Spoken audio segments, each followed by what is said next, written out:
오늘 말씀의 제목은 기도로 얻는 복입니다. 시편 3편 3절부터 8절까지의 말씀인데요. 정확한 제목은 기도하는 자에게 내리시는 복입니다. 8절을 보면 이렇게 결론을 맺죠. 구원은 여호와께 있사오니 주의 복을 주의 백성에게 내리소서. 결국 하나님께서 하나님의 백성들, 당신의 백성들에게 복을 주신다. 그것을 구원이다 라고 말하고 있는 겁니다. 그것은 무엇이냐면 하나님께서 베풀어 주시는 가장 큰 복인 구원을 받는 자는 그 구원을 받은 자에게 하나님께서 복도 허락해 주신다 라고 말씀하고 있는 것이죠.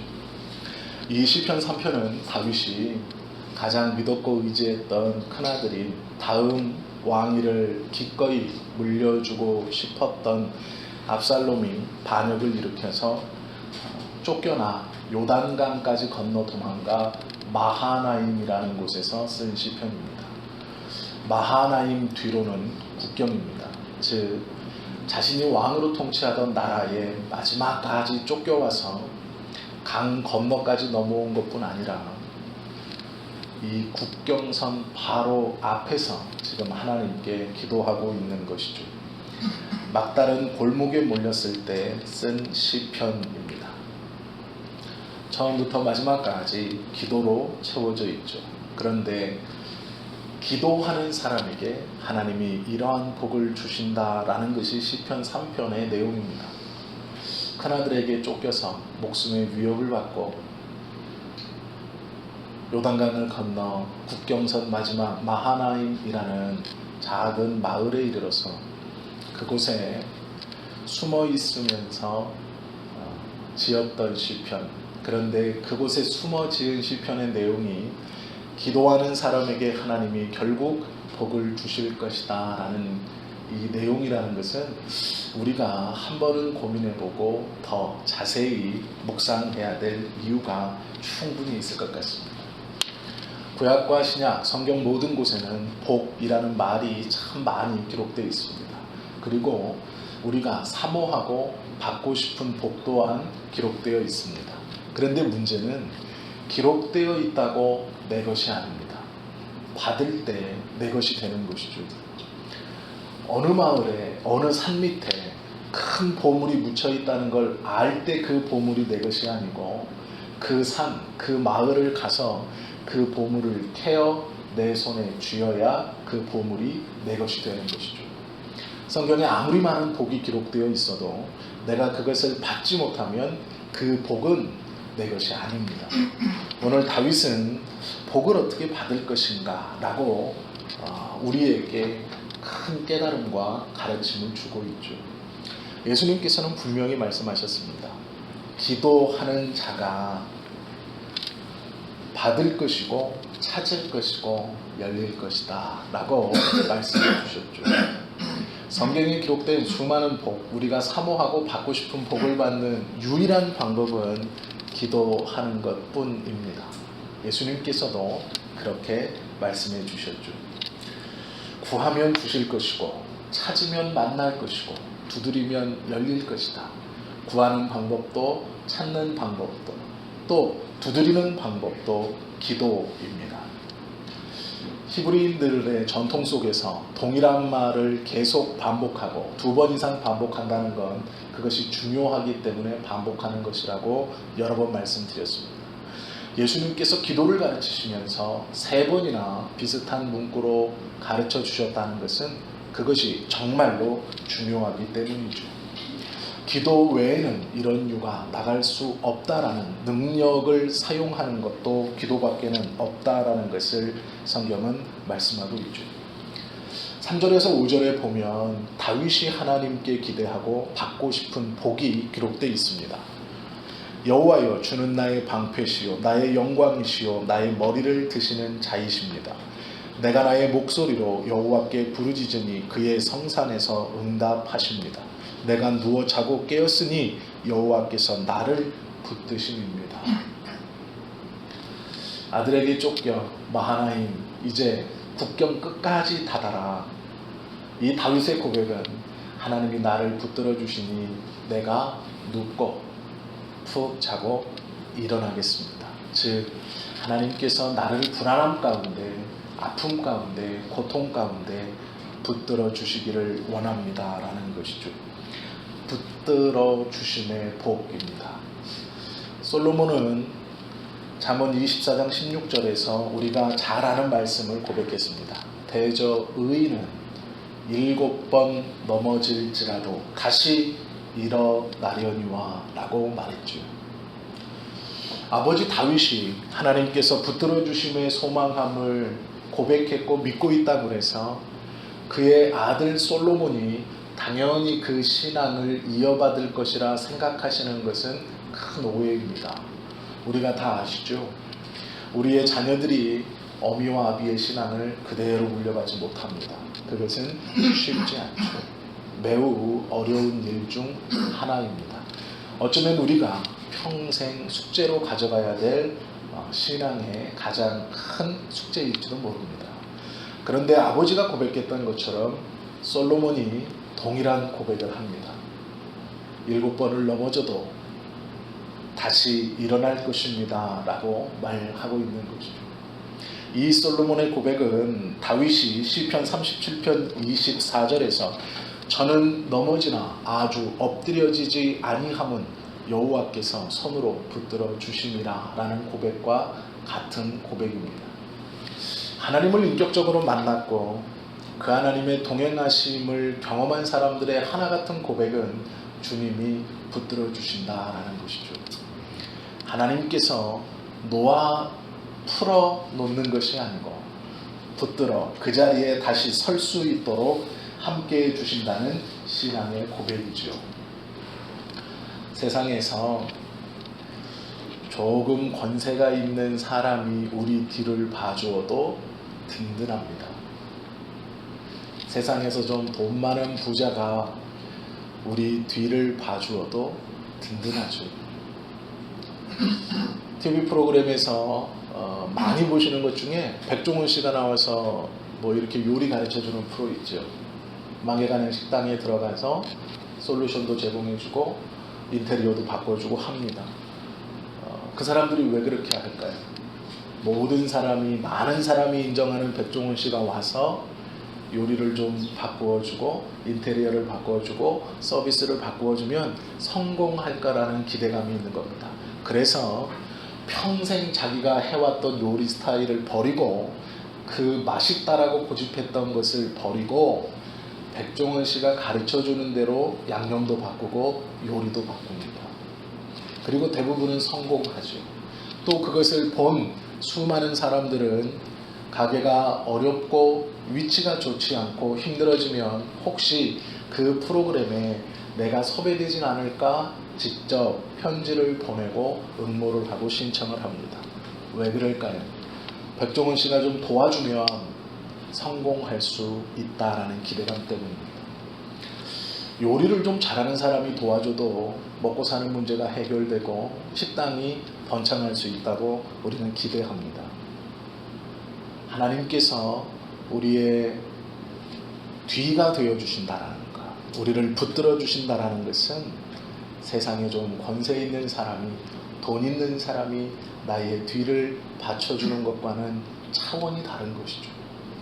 그런데 우리는 이것을 반대로 생각합니다.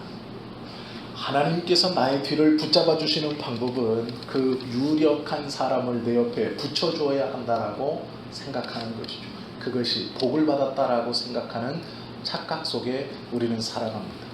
하나님이 놀라운 방법으로 그런 사람들을 소개받아 알게 해주시고 그 사람의 권세의 덕을 보는 것, 그 사람의 무엇인가의 덕을 봐 나의 인생이 조금 성공하는 것을 하나님께서 그 사람을 통하여 나에게 복을 허락해 주셨다라고 생각합니다.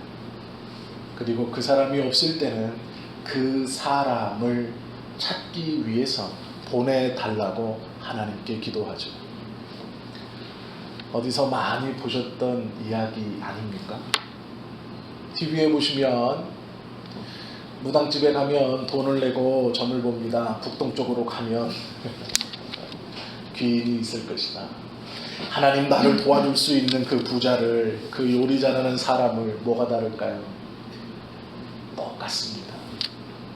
표현만 다른 것이지 똑같아요. 결국 요행이 누군가를 만나서 나의 삶이 이 땅에서 풍요로워지고 편안해지기를 원하는 것이죠. 누군가 큰 권력을 가진 사람이 나의 뒷배가 되었으면 좋겠다라는 것이죠. 그러나 다윗이 기도하는 하나님은 그렇게 누군가를 보내어 자기를 잘되게 해준다는 것이 아닙니다. 하나님이 나와 함께 계심을 믿고 내가 지금 이 순간 아들에게 쫓기고 국경 끝까지 와 있는 이 자리에서 하나님이 나의 방패가 되시고 나의 붙드심이 되시니 평안히 자고 평안히 일어나겠습니다 라고 기도하는 것이죠. 이것이 첫 번째입니다. 하나님으로 인하여 평안하겠습니다. 나를 괴롭히고 힘들고 어렵게 하는 일 속에서 우리가 평안한 잠자리에 들 수 있는 이유는 하나님이 우리를 지켜주시기 때문입니다. 그것이 첫 번째의 복입니다. 다른 누군가를 보내어 잘 먹고 잘 살게 해주고 성공하게 해주는 것 아닙니다. 우리는 큰 착각 속에 살고 있죠. 만약에 누군가를 보내어서 누군가가 내 옆에 있어 큰 권세를 가진 사람이 나를 지켜주는 것이 성공이라면 예수님 주변에는 장군들과 고위 관료들만 있어야 됩니다. 하나님의 아들인 예수님께서 얼마나 많이 기도하셨습니까? 저녁이 되면 산으로 올라가 새벽까지 기도하기를 매일 습관을 쫓아 기도했다 성경은 말씀하고 있습니다. 그 예수님 주변에는 못 배우고 없는 사람들만 있었습니다. 어느 한 사람 권력과 돈을 가지고 예수님을 보호하고 뒷배가 되겠다 하는 사람이 없었습니다. 그렇게 많이 기도하셨는데 말입니다. 우리가 하나님 요행한 사람을 만나서 우리가 부흥하고 번성하게 해주시는 것이 하나님 은혜 아닙니까? 라고 하는 건 잘못된 기도이고 잘못된 생각입니다. 하나님께서 원하시는 기도는 누군가를 보내주심이 아닌 하나님 그대로 만족하는 것이죠. 그 보이지 않는 하나님이 나를 지켜주시고 함께해 주신다라는 확신과 믿음 가운데 드리는 기도입니다. 다윗은 군사도 없고 따라온 사람도 많지 않고 압살롬이라는 걸출한 가장 똑똑하고 뛰어났던 아들이 반란을 일으켜 신도 신지 못하고 옷도 입지 못하고 덮고 자던 혼이불을 둘러쓰고 도망왔던 이 국경 끝 자락에서 그가 기도하기는 하나님께서 나의 방패가 되어주시고 나의 영광이 되어주시고 초라하게 고개 숙인 나의 머리를 세워주실 분이십니다라고 기도합니다. 내가 누워 자고 깨었으니 여호와께서 나를 붙들어 주셨습니다라고 기도하고 고백하고 있는 것이죠. 이것이 첫 번째의 기도입니다. 다윗이 기도하기 전에 다윗은 마음으로 하나님이 나의 도움이시다라는 생각을 하고 있습니다. 이미 그 수많은 신앙 고백에서 그것을 고백하고 있습니다. 광야에서 아버지의 명을 따라 양을 칠 때에도 다윗은 하나님이 나의 산성입니다라고 고백했고요. 또한 그가 맹수들이 몰려와 양을 잡아갈 때 그 맹수와 대적하면서 당신이 나를 살려주시고 지켜주실 것입니다라는 것을 확신하며 기도했습니다. 골리앗 앞에 설 때도 여호와는 나의 산성이시다라고 고백하며 나아갑니다. 그 삶의 고비고비와 어려운 순간순간마다 다윗은 동일하게 하나님이 나를 지켜주실 것이다 라는 고백 가운데 있죠. 그런데 한 번도 나에게 누군가를 붙여주셔서 나를 성공시켜 주십시오가 아닙니다. 내가 눕는 것, 내가 일어서는 것, 그것이 하나님이 나를 붙들어 가능한 것이다 고백하고 있죠. 이 다윗의 기도를 우리가 기억해야 합니다. 성산은 시온산을 말하죠. 다윗이 4절에 보시면 내가 나의 목소리로 여호와께 부르짖으니 그의 성산에서 응답하셨도다 라고 셀라라는 강조점을 붙입니다. 성산은 예루살렘 성전이 있는 산입니다. 즉 하나님의 예배의 처소가 있는 산입니다. 다윗은 지금 마하나임에 있습니다. 예루살렘에서 쫓겨났습니다. 그러나 그의 온 마음은 하나님의 임재의 상징인 성소에 있습니다. 그 시온산에 있습니다. 몸은 비록 이곳에 와서 고생하고 고통과 절망과 답답함 가운데 있지만 그가 주님을 부르짖으며 그의 마음이 있는 곳은 하나님의 거룩한 성전입니다. 그곳에서 하나님이 나에게 응답하시겠다라는 확신을 가지고 있는 것이죠. 응답해 주실 것인가 아니해 주실 것인가. 야고보 사도는 두 마음을 품어 정함이 없을 때에는 아무것도 받을 생각을 하지 말라 우리에게 말씀해 주셨습니다. 하나님께 기도하면 하나님이 나를 지켜주시고 나를 보호하시고 나를 회복시켜 주신다는 그 확신 가운데 드리는 것입니다. 하나님의 성전에서 그 성소에서 응답하실 주님을 기대하는 것이죠. 5절을 고백하면 내가 누워 자고 깨었으니 라고 말할 때에 누워 자는 것은 왕궁이 아닙니다. 성전이 아닙니다. 마하나임이라는 국경 근처 작은 마을에서 압살롬이 군대를 보내면 그 국경을 넘어가야 하는 그 마지막 처소에서 고백하는 것임을 기억해야 하죠. 갈 곳이 없는 막다른 곳, 요단까지 쫓아왔으면 이제 국경을 넘어 왕이 다른 나라로 포로 신세로 들어가는 길입니다. 반란군이 그날 밤에 요단강을 건너 끝까지 추격해 왔다면 다윗은 마하나임에서의 잠을 잘 수 없었을 것입니다. 그래도 국경 안쪽 이스라엘 나라라고 하는 그 마지막에서 잠을 자지 못했을 것입니다. 하나님, 내가 잔 것은 하나님의 지키심입니다 라는 이 고백은 그래서 귀하고 놀라운 고백입니다. 우리는 생각하죠. 어떠한 일을 만나면 우리의 생각과 기도는 하나님 어떻게 여기까지 나를 모십니까? 라고 기도합니다. 하나님 어떻게 이렇게 엎친 데 덮친 격으로 설상가상 이렇게까지 나를 몰아가십니까? 라고 우리는 쫓겨난 것들에 대해서만 기도합니다. 가지고 있다가 놓친 것에 대해서 기도합니다. 누리고 있다가 누리지 못하는 것에 대해서 하나님께 기도합니다. 원망을 하는 것이죠. 그러나 다윗은 쫓겨나고 놓치고 누리지 못하는 것의 기도가 아니라 내가 이 국경 끝에서 잠을 잘 수 있음은 하나님께서 요단 저편에 압살롬의 군대가 나를 쫓아오지 못하도록 나를 지켜주셔서 내가 그 저녁 평안히 눕고 일어설 수 있었습니다 라고 하는 기도입니다. 어떠한 일을 당했을 때 당하고 있는 그것에 대해서 하나님께 원망하는 것이 아니라 그래도 내가 주님을 기억하고 붙들 수 있도록 하나님께서 믿음을 허락하심에 대해서 감사하는 것, 그것이 다윗의 첫 번째 기도입니다. 우리가 꼭 기억해야 하죠. 막다른 골목에 처할 때 분통 터져서 잠이 오지 않을 때 하나님 왜 나에게만 이러한 일이 있습니까? 라고 기도하면 안 됩니다. 그것은 잘못하는 기도입니다.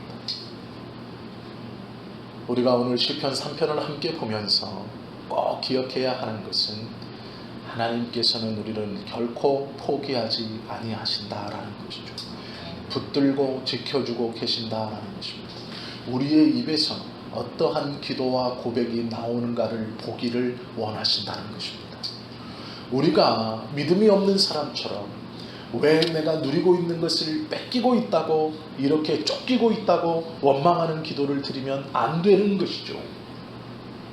그럼에도 나는 주님을 붙들고 있을 수 있음에 하나님께서 나를 지켜주심에 나의 산성이요 나의 방패가 되심에 감사합니다.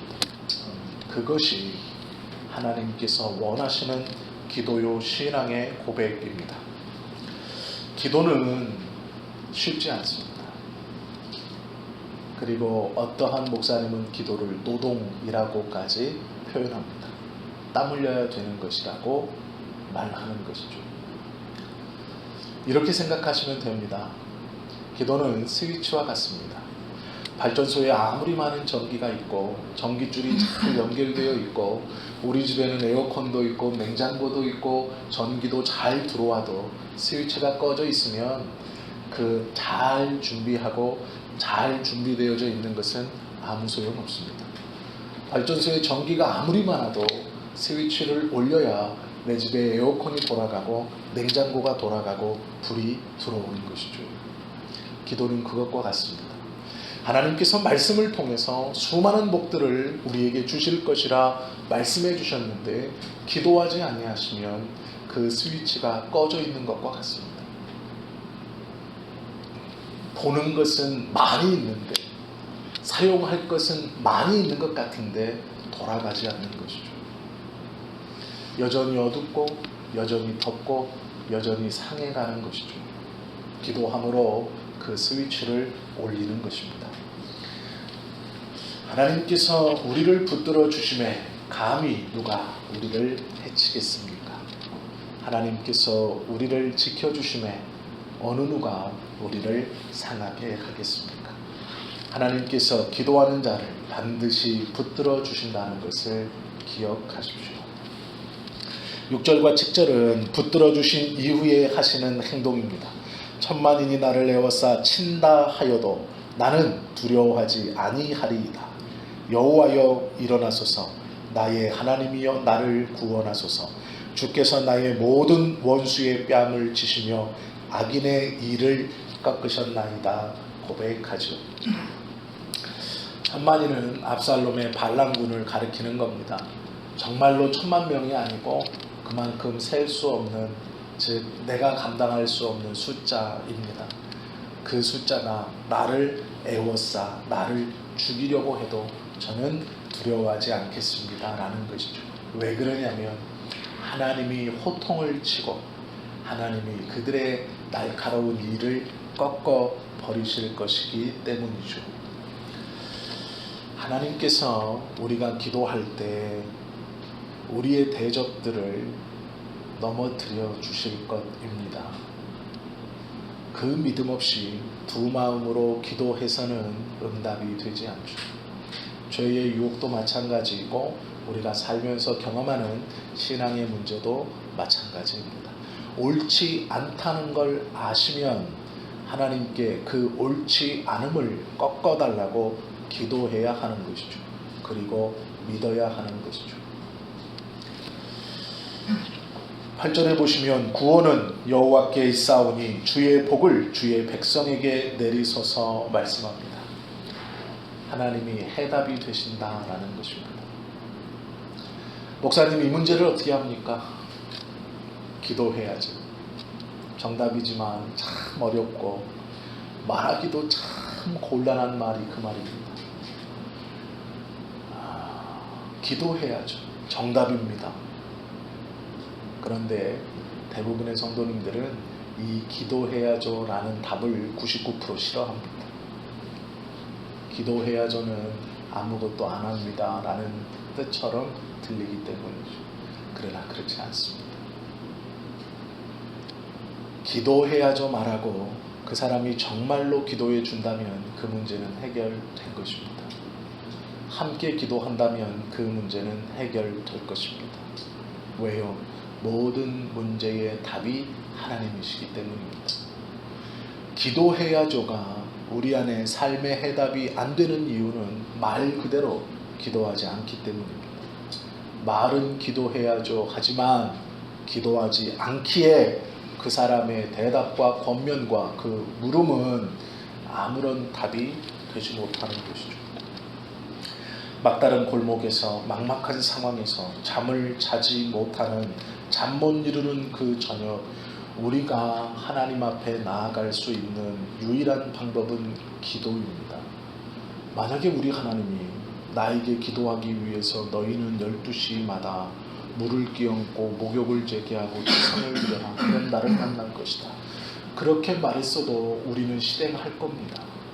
왜요? 하나님만 만나면, 그렇게 해서 그분의 음성만 들으면 우리의 삶의 문제가 해결될 것이기 때문이죠.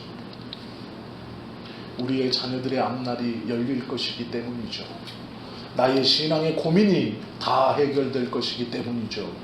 목욕을 1시간을 못합니까? 2시간을 못하겠습니까? 그런데 그것보다 더 쉽게 두 마음을 품지 말고 한 마음을 가지고 나를 찾으면 내가 너희를 만나주고 분명히 너희를 기억하고, 자기를 낳아 키우는 어미는 자기 자녀를 잊으라, 나는 너를 잊지 않겠다 말씀하신 그 하나님께서 자기가 자기의 머리털을 셀 수 없으나 그 머리털 하나까지도 다 알고 있는 내가 너를 기억하겠다라고 말씀하셨고, 그렇게 하나님을 만나는 방법은 기도하는 것이라고 예수님께서 친히 자세히도 설명해 주셨죠. 우리는 수많은 기도를 드립니다. 두 마음을 품지 않고 기도함이 하나님께서 우리에게 베풀어 주신 어쩌면 가장 큰 복이요 은혜일지 모르겠습니다. 성경에 기록되어 있는 수많은 복을 받는 유일한 방법은 기도로 그 스위치를 올리는 것뿐입니다. 다윗은 힘들고 어려움 중에 자녀의 배반, 쫓겨 있는 상황, 이제 국경 끝에서 마주한 어쩌면 그의 삶의 마지막일 수 있고 비참하게 거리에서 객사할지 모르는 그 상황에서 하나님을 원망하지 않습니다.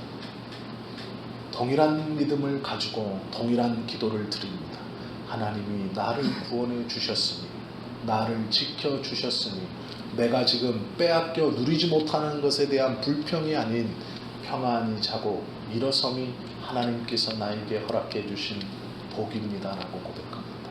그리고 또한 나의 원수들을 하나님이 꺾어 주실 것을 소망합니다. 그리고 그 주님이, 그 하나님이 나의 모든 문제의 해결이 되십니다라고 고백하고 있습니다.